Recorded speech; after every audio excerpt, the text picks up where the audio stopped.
نماز عید پڑھنے کا طریقہ۔ سب سے پہلے ہم نیت کریں گے 2 رکعت نماز واجب وقت نماز عید الفطر 7-6 زائد تکبیروں کے منہ طرف کعبہ شریف بندگی اللہ کی پیچھے امام کے اللہ اکبر۔ اب جب امام صاحب نماز پڑھائیں گے اللہ اکبر کر کے جیسے نماز شروع ہوگی سب سے پہلے ثنا پڑھی جائے گی۔ ثنا کے بعد اب سورۃ فاتحہ پڑھنے سے پہلے اب پھر تکبیریں ہوں گی، یعنی سورۃ فاتحہ ثنا کے فوراً بعد نہیں پڑھنی، تکبیریں کرنی ہیں۔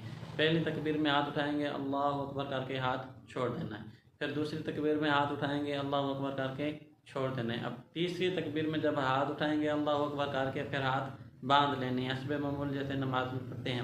پھر آپ قاری صاحب قرات کریں گے، نماز ہوگی، اسی طرح سورۃ فاتحہ پڑھی جائے گی، پھر آگے قرآن پڑھا جائے گا یا سورت پڑھی جائے گی، پھر رکوع ہوگا، پھر سجدہ ہوگا، اس کے بعد پھر دوسری رکعت کے لیے جیسے کھڑے ہوں گے اب الحمد سے پھر نماز شروع کی جائے گی۔ اب الحمد شریف پڑھنے کے بعد پھر سورت پڑھی جائے گی یا قرآن پڑھا جائے گا۔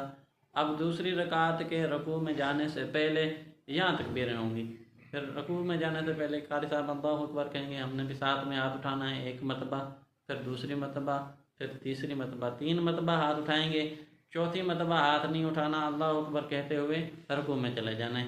اسی طرح رکوع ہوگا، رکوع کے بعد پھر سجدے ہوں گے، سجدوں کے بعد پھر اتحیات پڑھ کے پھر سلام پھیر دیں گے، اسی طرح معمول کے مطابق پھر یہ نماز کو مکمل کریں گے۔